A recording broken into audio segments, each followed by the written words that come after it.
Hello दोस्तों, good morning, नमस्कार, सुप्रभात। देखिए, अभी हम लोग डिटर्मिनेंट पढ़ रहे हैं और डिटर्मिनेंट का आज का क्लास जो है 8वां क्लास है। ठीक है, तो डिटर्मिनेंट में लगभग में हम 4.2 खत्म कर चुके हैं और अगला जो टॉपिक है वो है हमारा एरिया ऑफ ए ट्रायंगल, यानी त्रिभुज का हमको क्षेत्रफल निकालना है। ठीक है, तो आप लोग को याद होगा कि त्रिभुज का क्षेत्रफल एरिया कब निकलता है और एरिया किसका निकलता है। पहले यह समझने की कोशिश करते हैं, एरिया किसका निकलता है। एरिया हमेशा घिरे हुए क्षेत्रफल का निकलता है। किसका? घिरे हुए क्षेत्रफल। हाँ, जो चारों तरफ से जिसका बाउंड्री होगा, चारों तरफ से बाउंड्री, उसी चीज का एरिया निकलता है। ठीक है, और हमको त्रिभुज का एरिया हम लोग पिछले क्लास में पढ़े थे, याद होगा आप लोगों को। जैसे मान के चलिए कि ये त्रिभुज है। ठीक है, त्रिभुज है ए बी सी और इसका हाइट ये हो गया, ये है हाइट। ठीक है, तो हम लोग कैसे निकालते थे इसका एरिया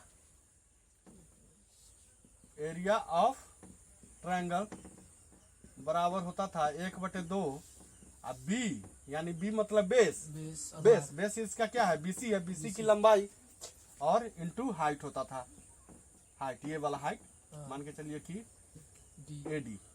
ठीक है, तो इस तरह का एक फॉर्मूला होता था जो हम लोग 9th में 10th में यानी क्या पढ़े थे। और एक तरह का एक और भी फॉर्मूला होता है, मान के चलिए कि एक त्रिभुज है, यह त्रिभुज है। ठीक है, और इसका जो है, इसका कोऑर्डिनेट इस तरह का दिए हुआ है। क्या दिए हुआ है? x1 y1 x2 y2। ठीक है, x2 y2 और इसका ये जो कोऑर्डिनेट है x3 y3। ठीक, ये दिए हुआ है। ठीक है, तो इसका जब हम निकालते थे तो एक फार्मूला ये होता था कि एरिया ऑफ ट्रायंगल बराबर होता था 1/2 into x1 y2 minus y3 होता था, plus x2 into y3 minus y1 होता था, और plus x3 y1 minus y2 इस तरह का होता था ना। तो ये हो गया हमारा प्रीवियस क्लास का। ठीक है, देखिए ये भी हम लोग 10वां में पढ़े थे, 10th क्लास में। आप लोग को याद होगा 10th क्लास में पढ़े थे। लेकिन अब जो पढ़ना है, अब जो हमको एरिया ऑफ ट्रायंगल निकालना है, वो निकालना है हमको डिटर्मिनेंट का यूज करके। किसका यूज करके? डिटर्मिनेंट का यूज करके। तो डिटर्मिनेंट का यूज करके कैसे करेंगे? देखिए, ये तो त्रिभुज है। ठीक है, उसमें भी इसका वर्टेक्स ये दिया रहेगा x1 y1 x2 y2 x3 y3। तो बाय यूजिंग, यानी बाय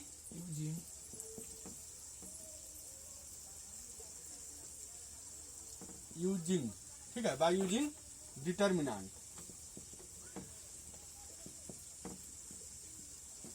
यानी डिटर्मिनेंट का यूज करके हम इस त्रिभुज का कैसे एरिया निकालेंगे। देखिए, तो पहले तो लिखेंगे यानी एरिया ऑफ ट्रायंगल है ना।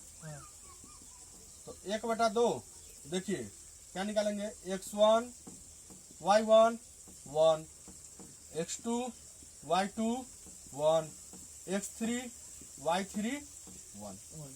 ठीक है, डिटर्मिनेंट के फॉर्म में आ गया। तो देखिए x1 y1 1 x2 y2 1 x3 y3 1। तो इस तरह से हम डिटर्मिनेंट का यूज करके हम ट्रायंगल का एरिया निकालते हैं। एक बात और कि ट्रायंगल का एरिया हमेशा पॉजिटिव होता है। क्या होता है? पॉजिटिव होता है। पॉजिटिव होता है। एरिया का ट्रायंगल पॉजिटिव होता है, ट्रायंगल का एरिया हमेशा पॉजिटिव पॉजिटिव होता है। देखिए और डिटर्मिनेंट का वैल्यू निगेटिव भी होता है और पॉजिटिव भी होता है। मान के चलिए ये तो इसमें का इसका जो है इस टॉपिक का ये फर्स्ट फार्मूला हो गया ए वाला, ठीक है ना। अब आइए, अब एक तरह से एक इस तरह का दिया रहेगा कि x1 y1, ठीक है, और x2 y2 दिया रहेगा, ठीक है। और जो तीसरा का जो कोऑर्डिनेट होगा उसके स्थान पर आपको किसी का वैल्यू निकालना होगा। मान के चलिए कि यहाँ पर k है, यहाँ पर 0 है, तो इसका हमको वैल्यू निकालना है। किसका? इसका k0 का, k का वैल्यू निकालना है। यानी x3 के जगह पे k दिए हुआ है, ठीक है। तो k का हमको वैल्यू निकालना है। तो k का वैल्यू कैसे निकलेगा? देखिए, क्योंकि एरिया हमेशा जो है पॉजिटिव निकलता है, ठीक है। एरिया हमेशा पॉजिटिव निकलता है। मान के चलिए कि एक डिटर्मिनेंट का वैल्यू जब हम एरिया ऑफ ट्रायंगल निकाले तो डिटर्मिनेंट का वैल्यू पॉजिटिव आया चाहे निगेटिव आया, ठीक है। मान के चलिए कि डिटर्मिनेंट का वैल्यू 13 आया, ठीक है। क्या आया? 13 आया। तो ट्रायंगल का एरिया क्या हो जाएगा? पॉजिटिव 13 आया तो इसका ट्रायंगल का एरिया 13 स्क्वायर यूनिट हो जाएगा। क्या हो जाएगा? स्क्वायर यूनिट हो जाएगा, क्योंकि एरिया हमेशा स्क्वायर यूनिट में होता है, ठीक है ना। एरिया स्क्वायर यूनिट में होता है और वॉल्यूम जो है क्यूब यूनिट में होता है। किस में होता है? क्यूब यूनिट में। और एरिया जो है स्क्वायर यूनिट में होता है, ठीक है। इसीलिए 13 स्क्वायर यूनिट लिखे। अब मान के चलिए कि जब हम इसको निकाले, ठीक है, इसका डिटर्मिनेंट, तो -13 आ गया। क्या आ गया? -13। तो तभी जो है हम यही लिखेंगे। क्या लिखेंगे? 13 स्क्वायर यूनिट ही लिखेंगे, क्योंकि एरिया हमेशा पॉजिटिव होता है। एरिया हमेशा पॉजिटिव होता है, इसीलिए पॉजिटिव यानी एब्सोल्यूट वैल्यू को लेना है। इसमें प्लस चाहे माइनस से कोई लेना देना नहीं है इसमें अभी, ठीक है। इसका जो न्यूमेरिकल वैल्यू क्या है? संख्यांकी मान 13 है, तो 13 सिर्फ लेना है, 13 स्क्वायर यूनिट, ठीक है। समझ में आ गया? 13 स्क्वायर यूनिट, ठीक है। और डिटर्मिनेंट का वैल्यू पॉजिटिव भी आ सकता है या निगेटिव भी आ सकता है। समझ में आ गया? तो अब आइए, इसके बाद जो है मान के चलिए कि 2 कोऑर्डिनेट हमको दिया रहेगा, ठीक है। जो तीसरा कोऑर्डिनेट है x3 y3, तो y3 दिया है 0 और x3 हमको k दिया है, और k का वैल्यू हमको निकालना है। और इस पूरा ट्रायंगल का एरिया हमको कुछ दिया रहेगा। क्या दिया रहेगा? सपोज दैट हमको इस पूरा ट्रायंगल का एरिया 5 दिया है, ठीक है। 5 स्क्वायर यूनिट, ठीक है। क्या दिया हुआ है? 5 स्क्वायर यूनिट। तो इसको हम कैसे लिखेंगे? जब हम इसका एरिया निकालेंगे तो कैसे लिखेंगे? देखिए, इसको इधर मिटा देते हैं, ठीक है। मिटा दें, मिटा दीजिए। इस वाले को मिटा देते हैं फिलहाल। देखिए, इसका कोई काम नहीं है। तो इस तरह का वर्टेक्स दिया हुआ है इसका, ठीक है। और हमारा क्या दिया हुआ है? इसका एरिया 5 स्क्वायर यूनिट। तो इसका जो एरिया होगा वो इस तरह से लिखाएगा 1/2 x1 y1 1 x2 y2 1 और k 0, ठीक है, और 1। अब बराबर में, चूंकि हमको इसमें k का वैल्यू निकालना है, और जो कोऑर्डिनेट जो होता है k क्या हो गया? एक कोऑर्डिनेट ना है, कोऑर्डिनेट है, ठीक है ना। तो k कोऑर्डिनेट जो है माइनस में भी हो सकता है और प्लस में भी हो सकता है, ठीक है ना। माइनस में भी हो सकता है, प्लस में भी हो सकता है। तो इसको हम प्लस माइनस 5 लिखेंगे, ठीक है। इसको हम प्लस माइनस 5 लिखेंगे, ठीक है। ठीक है। इस तरीके से, इस तरह से हमको के का वैल्यू निकल जाएगा, ठीक है ना। अब आइए तीसरा का, जो इसी का तीसरा का स्टेप है वो है कॉलिनियर। क्या है? कोलिनियर। कॉलिनियर। इसको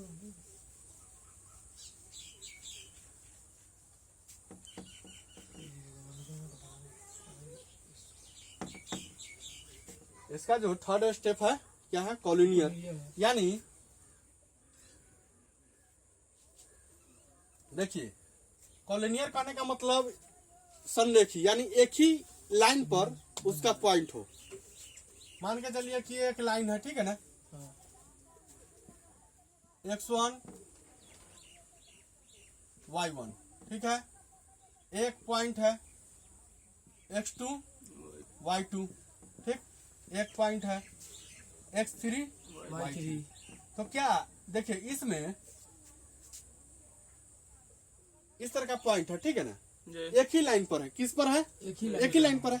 तो इससे त्रिभुज बनेगा? बन जाएगा। नहीं बनेगा। कहने का मतलब एक ही लाइन पर है तो इसका जो है एरिया ऑफ ट्रायंगल क्या होता है? जीरो होता है। क्या होता है? जीरो होता है। नहीं, जीरो होता है। तो इसको किस तरह से लिखेंगे? 1/2, ठीक है।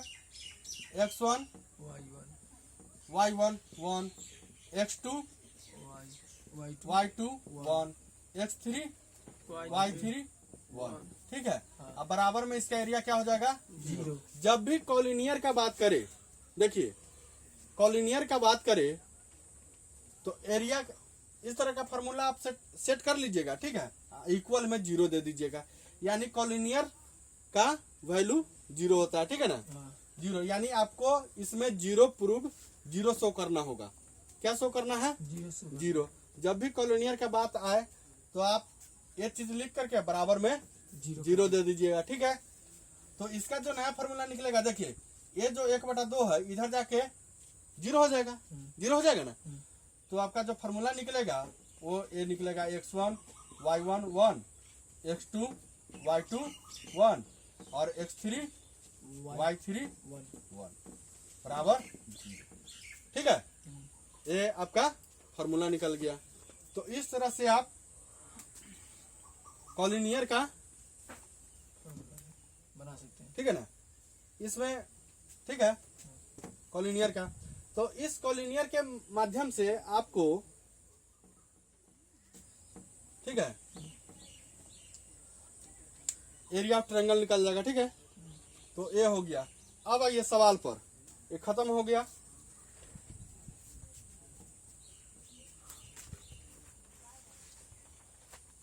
सवाल पर आते हैं। देखिए हमको एक सवाल है, find area of the triangle with vertex at the point given in each of the flowing. देखिए मान के चलिए कि इसमें एक ट्रायंगल है, ठीक है। एक्सरसाइज 4.3 4.3 का पहला का दूसरा का सवाल है, पहला का सेकंड सवाल, ठीक है। तो क्या दिया हुआ है कि मान के चलिए कि ए एक त्रिभुज है, ठीक है, और इसका जो वर्टेक्स दिया हुआ है ए बी सी, ठीक है ना। इसका जो वर्टेक्स है वो ये है कि 2 7, ठीक है, 1 1 और 10 8, ठीक है। देखिए हमको क्या निकालना है? इसका एरिया निकालना है। क्या निकालना है? एरिया निकालना है। तो इसको जो है यहाँ पर क्या है? x1 है x2 y2 y1, ठीक है। ये हो गया x2 y2, ये हो गया x3 x3, ठीक है, ठीक है, ये हो गया। तो देखिए अब इसका जो है पहले तो हम डिटर्मिनेंट के फॉर्म में लिखेंगे। कैसे लिखेंगे? देखिए, यानी एरिया ऑफ ट्रायंगल निकालना है ना, किसके यूज करके? डिटर्मिनेंट का यूज करके। तो क्या होगा? 1/2 होगा और x1 y1 पहला रो में x1 y1 1 लिखा जाता है। तो x1 के जगह पे क्या है? 2 है, y1 के जगह पे 7, 1 हो जाएगा यहाँ। फिर जो है x2 y2 1 होता है, यानी 1 1 1 हो जाएगा। ठीक है। और x3 y3 10 8 1 क्या होगा? 10 8 1 10 8। ठीक है। Yes sir. इसका हमको एरिया निकालना। देखिए, हम क्या पढ़े थे? Area 1/2 x1 y2 minus y3। ठीक है। जी plus x2 y3 minus y1 है ना, plus x3 y1 minus y2। ठीक है। ये वाला पढ़े थे ना। देखिए, उसको एक्सपेंड कीजिएगा ना, जैसे इस तरह से लिखा हुआ था कि 1/2 x1 y1 1, x2 y2 1, x3 y3 1, ये था ना। तो इसको एक्सपेंड कीजिएगा ना, तो ठीक जो है इसी तरह का फॉर्मूला आउट होगा। ठीक है, इसी तरह का फॉर्मूला निकलेगा। ठीक है। तो इसी फॉर्म में लाएंगे। देखिए, इसको एक्सपेंड कीजिए, इसमें जो है एक्सपेंड कीजिएगा, फर्स्ट वाले कॉलम को एक्सपेंड किए हुआ है। ठीक है ना, x1 1/2 लिखे हुआ है, x1 को एक्सपेंड कीजिएगा तो आपको क्या मिलेगा? यानी फर्स्ट रो फर्स्ट कॉलम को ढक दीजिए। किसको? फर्स्ट रो फर्स्ट कॉलम को ढक दीजिए। तो क्या बचेगा? y2 y2 1 y3 1। तो इस दोनों को गुना होता है, होता है। ये वाला y2 और इसको गुना कीजिएगा तो क्या होगा? y2 होगा, अब माइनस बीच में लगता है, y3 माइनस y3 मल्टीप्लाई 1 क्या हो जाएगा? y3 हो जाएगा। तो माइनस y3 हो गया। फिर जो है फर्स्ट कॉलम के सेकेंड वाले एलिमेंट को एक्सपेंड किए हुआ है, फर्स्ट कॉलम के सेकेंड एलिमेंट को एक्सपेंड किए हुआ है। तब सेकेंड एलिमेंट ये हुआ ना, तो किसका एलिमेंट है? यानी सेकेंड रो और फर्स्ट कॉलम का। तो सेकेंड रो और फर्स्ट कॉलम को ढक दीजिए। क्या बचेगा? y1 1 y3 1 है ना।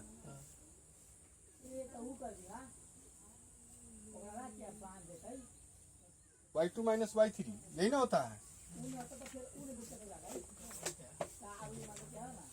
हाँ, यही होता है। ठीक है ना। तो देखिए, इस तरह के से निकल जाएगा। ठीक है। होता जा रहा है सर जी। हाँ? एक्सपेंड करने पर एक्सपेंड कीजिए ना, आ जाता है। और 2 को बच गया y1 और 1 और y3 1। हाँ हाँ, आ जाएगा। तीसरा गुना कीजिएगा तो y3 आ जाएगा, आ जाएगा। और फिर यहाँ y1 आ जाएगा। ठीक है। ठीक है ना। तो इस तरह से आपको एक्सपेंड कर करके ये वाला फॉर्मूला बन जाता है। तो ठीक इसी तरह इसमें भी एक्सपेंड करेंगे। क्या करेंगे? एक्सपेंड करेंगे तो क्या होगा? 1/2 है, 2 का एक्सपेंड कीजिए तो क्या हो जाएगा? फर्स्ट रो फर्स्ट कॉलम को ढक दीजिए। किसी भी रो से चाहे किसी भी कॉलम से आप एलिमेंट को एक्सपेंड करके आप इसको बना सकते हैं। ठीक है ना। तो देखिए, यहाँ पर क्या हो जाएगा? 1 1 8 1 हो जाएगा। अब देखिए, इसको आप एक्सपेंड कीजिए। यहाँ पर क्या होता है? माइनस होता है ना, माइनस होता है। तो -7। ठीक है। क्या हो जाएगा? 1 1 10 8 हो जाएगा। और यहाँ पर प्लस 1 होगा सर, 10 1। हाँ, 1 हो जाएगा। ठीक है। अब देखिए, प्लस 1 होगा, यानी फर्स्ट रो थर्ड कॉलम को ढक दीजिए। प्लस 1 जो है ये वाला है, इसको एक्सपेंड किए हैं, और एक इसका एलिमेंट है, फर्स्ट रो थर्ड कॉलम का एलिमेंट है। तो फर्स्ट रो और थर्ड कॉलम को ढक दीजिए। क्या हो जाएगा?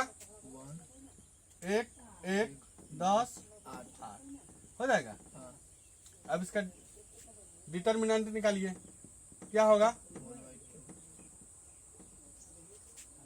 2 1 गुने 1 गुना 1 1 1 अब -8 यानी -7 -7 होगा। हाँ इसी तरह -7 1 गुना 1 1 1 यानी -10 यानी -9 9 होगा। प्लस 1 गुना 8 8 और 10 गुना 1 10 यानी 8 माइनस -10 क्या होगा? -2 होगा। हाँ आइए 1/2 क्या हो जाएगा? 7 दूना 14 -14 14 -14 और माइनस माइनस प्लस प्लस होगा। हाँ 7 नामा 63 फिर जो है ये क्या हो जाएगा? -2 तो 63 यानी 63 ठीक है। और -14 -2 -16 होगा। 43 इसको क्या हो जाएगा? 7 5 में से 1 गया 4 यानी 47 हो जाएगा। 47/2 हो जाएगा। 1/2 इंटू 47 होगा 1/2 इंटू 47 47 यानी 47/2 2 स्क्वायर यूनिट यूनिट ये हो जाएगा आपका। ठीक है।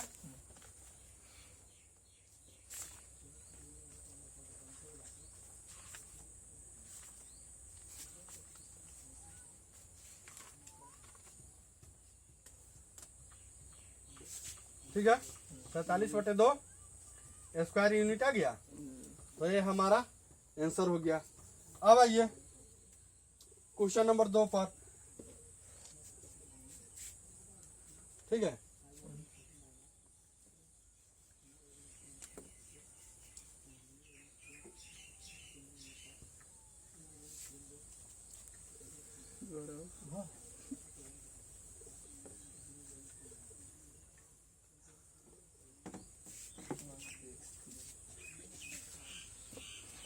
देखिए एक्सरसाइज 4.3 का क्वेश्चन नंबर 2 क्या करना है? So that point A B C दिया गया है। ठीक है so that points A B C दिया गया है और आर कॉलिनियर यही ना, यानी इसको शो करना है कि कॉलिनियर है या नहीं। तो कॉलिनियर शो करने के लिए क्या करना पड़ेगा हमको? क्या करना पड़ेगा गौरव? कि डिटरमिनेंट के रूप में एरिया ऑफ ट्रायंगल दे देना है, बराबर में 0 कर देना है। क्या कर देना है? बराबर में 0 कर कॉलिनियर शो करने के लिए एरिया ऑफ ट्रायंगल के इक्वल में 0 करते हैं। क्या करते हैं? 0 करते हैं। तो यहाँ पे जो पॉइंट दिया हुआ है क्या दिया हुआ है? यानी ए एक पॉइंट है जो दिया हुआ है ए बी प्लस सी। ठीक है ना। बी एक पॉइंट है जो दिया गया है बी सी प्लस ए दिया गया है ना। और इसी तरह सी एक पॉइंट है जो दिया गया है सी ए प्लस। ठीक है। और इसको हमको कॉलिनियर है कि नहीं दिखाना है। ठीक है। तो इसको कैसे लिखेंगे? देखिए अभी हम कॉलिनियर का फॉर्मूला लिखे थे ना। क्या लिखे थे? कि x1 इस तरह का लिखे थे, यानी x1 y1 1 x2 y2 1 और x3 y3 1 बराबर में क्या? 0। ठीक है ना। Yes sir. है? तो यहाँ पे x1 y1 दिए हुआ है, x2 y2 दिया गया है और x3 y3 दिया गया है ना। तो इसको इसी तरह से लिख देंगे। क्या लिखेंगे? देखिए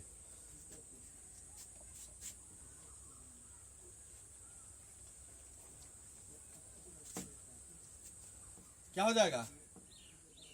यहाँ पे ए हो जाएगा बी प्लस सी प्लस 1।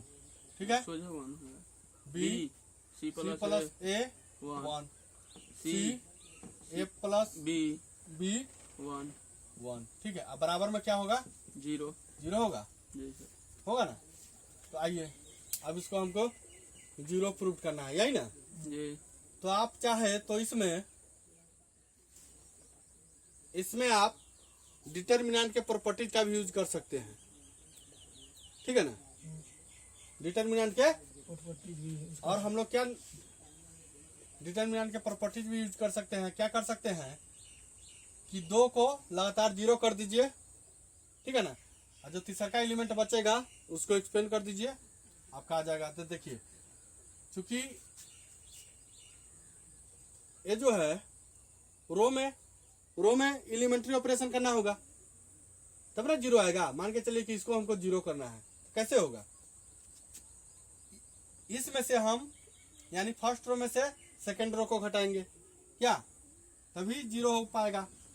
तो आइए फर्स्ट रो में ऑपरेशन करते हैं क्या कि first row minus second row, ठीक है, और एंड सेकेंड रो में ऑपरेशन करेंगे सेकेंड रो माइनस थर्ड रो।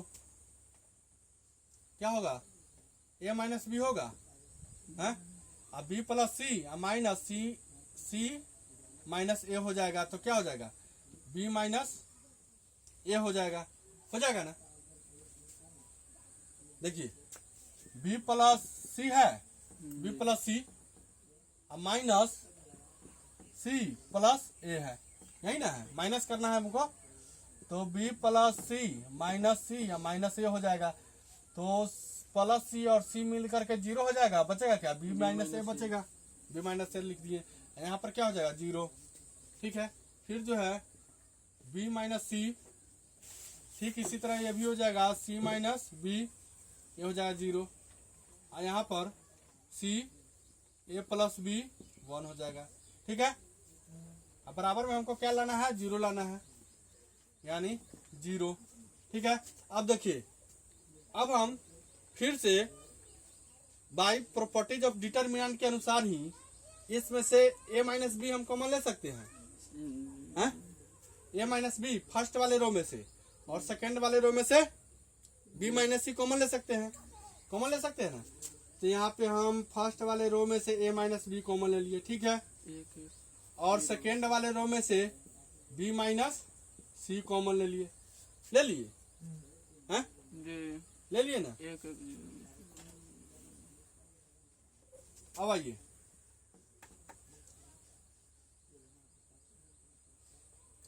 देखिए क्या हो जाएगा, 1 ये हो जाएगा -1 0, ये हो जाएगा 1 -1 0 हो जाएगा। देखिए सी और ए प्लस बी, ठीक है, बराबर में हमको क्या लाना है, 0 लाना है, ठीक है ना। अब देखिए यहाँ पर कुछ दिखाई दे रहा है आपको, क्या दिखाई दे रहा है, थर्ड कॉलम, ध्यान से देखिए यहाँ पर कुछ दिखाई दे रहा है आपको, ये क्या दिखाई दे रहा है, क्या दिखाई दे रहा है, माइनस में है दोनों।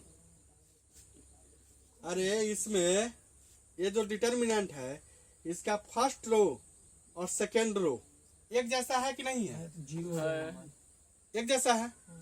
यहाँ पर भी 1 - 1 0, यहाँ पर भी 1 - 1 0 है कि ना। तो जब किसी डिटर्मिनेंट का 2 रो चाहे 2 कॉलम एक जैसा होता है तो उस डिटर्मिनेंट का वैल्यू क्या होता है, 0 होता है, वैल्यू 0 होता है ना। होता है ये तो आप लोग प्रॉपर्टीज में पढ़ चुके हैं। तो इस डिटर्मिनेंट का वैल्यू क्या हो जाएगा, 0, यानी a minus B, B minus C into इसका डिटर्मिनेंट का वैल्यू क्या हो जाएगा 0। तो 0 गुना समथिंग 0, और यही ना हमको लाना था, 0 बराबर 0 है। तो ये कॉलिनियर प्रूव्ड हो गया, ये जो है कॉलिनियर है, यानी एक ही रेखा पर है। किस पर है, एक ही रेखा पर, एक ही लाइन पर होगा, ठीक है। तो इस तरह से आपका सारा का सारा क्वेश्चन सॉल्व हो जाएगा। एक्सरसाइज 4.3 का सारा का सारा क्वेश्चन सॉल्व हो जाएगा। अब जो अगला जो टॉपिक है वो है माइनर्स एंड कोफैक्टर, जो हम कल के वीडियो में पढ़ेंगे। आज के लिए इतना ही, रहने देते हैं। और किसी भी प्रकार का प्रॉब्लम होगा तो आप संपर्क कर सकते हैं, कमेंट कर सकते हैं, ठीक है। धन्यवाद।